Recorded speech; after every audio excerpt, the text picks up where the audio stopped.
Multicolor DIY Glitter Powder Shiny Slime Squeezer. I think this is Pigment for short. We got this from Amazon.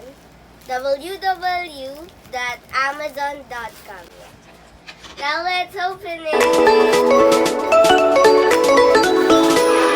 A clear slime here. We got two clear slimes. Light green and dark green pigment. And we got rose gold and gold pigment. Take it off. We got here purple pigment. There.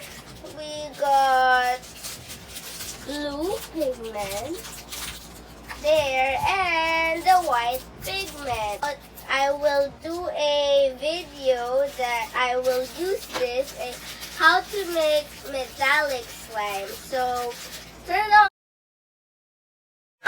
on the notif bell so you can. Hey guys, thanks for watching. Don't forget to like, share, subscribe, and comment down below what do you want us to do in our next vlog. Bye!